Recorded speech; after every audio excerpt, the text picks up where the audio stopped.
News leaders को subscribe कीजिए और बेल आइकन दबाना ना भूलें।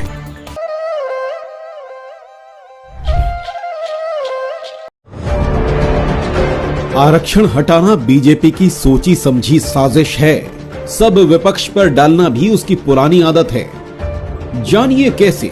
मध्य प्रदेश के पंचायत चुनाव को लेकर कांग्रेस पार्टी सुप्रीम कोर्ट में या माननीय उच्च न्यायालय में नहीं गई थी। संबंधित पक्षकार निजी हैसियत में माननीय अदालत में गए थे।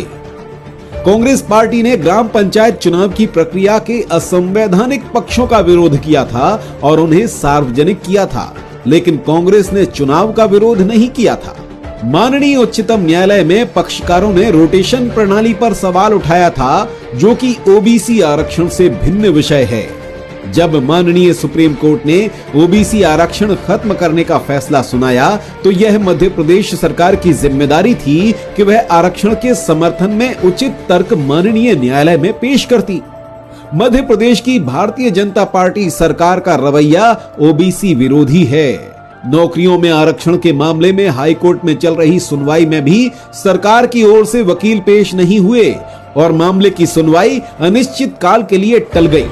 इसी तरह सुप्रीम कोर्ट में भी ओबीसी आरक्षण के बारे में पक्ष नहीं रखा गया और माननीय सुप्रीम कोर्ट ने ओबीसी आरक्षण समाप्त कर दिया। भारतीय जनता पार्टी ने जानबूझकर चुनाव प्रक्रिया में ऐसी असंवैधानिक गलतियां छोड़ दी थीं कि जिनसे ओबीसी के हित प्रभावित हों। भाजपा सरकार को तत्काल इस मामले में सभी कानूनी पहलुओं पर विचार करके कार्यवाही करनी चाहिए, ताकि ओबीसी वर्ग के लोगों को पंचायत में उनका हक मिल सके।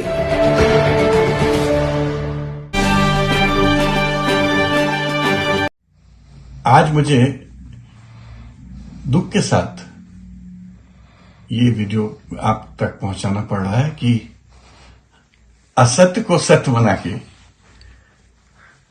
ट्रोल आर्मी मेरे बारे में कुछ कहना चाहती है, जिसको मैं पूर्णतः खारिज करता हूं।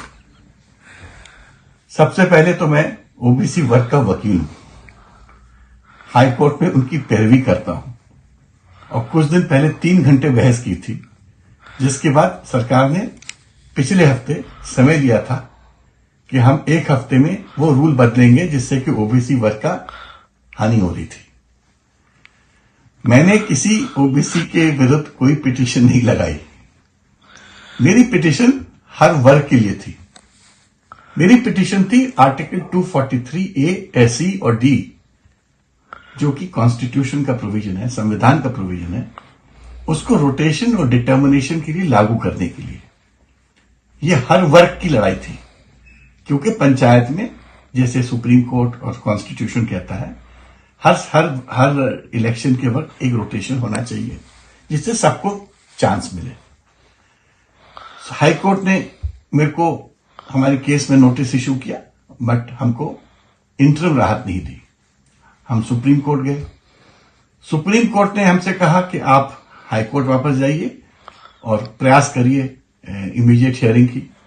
वो हमको नहीं मिल पाई, तो हम सुप्रीम कोर्ट वापस आए कल, और सुप्रीम कोर्ट को हमने बताया कि हम तो हर वर्ग की भले के लिए आए हैं, हम रोटेशन चाहते हैं और हम चाहते हैं कि जिससे कि सबको चांस मिले।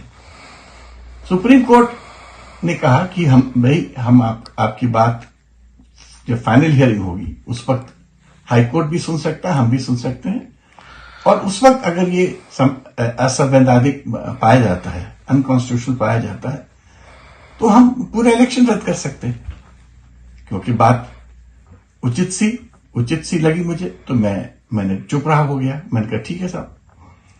इस बीच में सुप्रीम कोर्ट अपनी समझाइश सरकार के वकील और इलेक्शन कमीशन के वकील को देने लगी कि आपको संविधान के तौर तरीके से काम करना चाहिए, क्योंकि पब्लिक यही चाहती है कि संवैधानिक रूल रहे, और सुप्रीम कोर्ट भी यही चाहती है। और जब ये बात खत्म हुई, तो सुप्रीम कोर्ट ने मध्य प्रदेश सरकार के वकील और इलेक्शन कमीशन के वकील और सोलिसिटर जनरल तुषार मेहता जी भी उस वीसी में थे। सुप्रीम कोर्ट ने बताया कि कुछ दिन पहले एक उनका फैसला महाराष्ट्र के संदर्भ में आया है, और वो फैसला पूरे देश में लागू होता है in terms of the constitutional bench judgment, जिसको उस महाराष्ट्र के फैसले में सुप्रीम कोर्ट ने कोट किया है और कहा कि उसका पालन होना चाहिए। और इसीलिए क्योंकि सरकार वहां थी और इलेक्शन कमीशन वहां था, तो उस संदर्भ में सुप्रीम कोर्ट ने अपना जो आदेश है, जो कि देश का कानून होता है, उस आदेश को रिप्रोड्यूस किया और जो भी फैसला करना था वो उन्होंने पारित किया। वो ओबीसी के संदर्भ में हमारी ना तो कोई पिटीशन है ना हमारी कोई प्ली थी। ये जो आदेश हुआ है ये सरकार के संदर्भ में हुआ है और सरकार को दायित्व दिया गया है कि सुप्रीम कोर्ट के आदेश का पालन कराएं। अब मुझे ये समझ नहीं आ रहा है कि हमारे बीजेपी के जो चंद मित्र हैं, अब मैं क्या बोलूं, मित्र कहूं कि क्या कहूं, मेरे को समझ नहीं आता, कि उसको तोड़ मोड़ के कहते हैं कि मिस्टर तनखा ने ये जो आरक्षण का जो स्टे आया है वो मिस्टर तनखा की पैरवी से आया। मिस्टर तनखा ने ऐसी कोई पैरवी की नहीं भाई।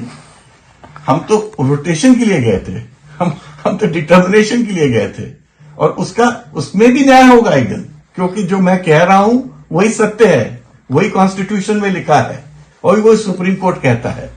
मगर जहां तक ये जो ओबीसी का प्रश्न है, ये प्रश्न सुप्रीम कोर्ट के अपने आदेश है जो उसके संदर्भ में दिया गया, सरकार को दिया गया और इलेक्शन कमीशन को दिया गया। इन आदेशों का पालन करना तो सरकार का कर्तव्य होता है, धर्म होता है। हाँ, सरकार चाहे तो ये बात सुप्रीम कोर्ट को बता सकती है कि जो बुनियादी बातें हैं महाराष्ट्र की, शायद मध्य प्रदेश में मिसिंग है, और अगर ये सरकार बता सकती है तो हो सकता है कि सुप्रीम कोर्ट अपना ऑर्डर मॉडिफाई भी कर दे। मगर ये भार सरकार के पास है, हमसे जो वो सहयोग चाहेंगे हम वो सहयोग देंगे, क्योंकि ओबीसी के हम पक्षधर हैं, ओबीसी का भला चाहते हैं, क्योंकि मैंने उस वर्ग का भला ऑलवेज सोचा और समझा है। तो मैं तो चाहूंगा कि दुष्प्रचार ना करके दिमाग कानून पे लगाएं कि ओबीसी वर्ग का अधिकार और कॉन्स्टिट्यूशनल अधिकार कैसे उनको स्थापित कराया जाए और दिलवाया जाए।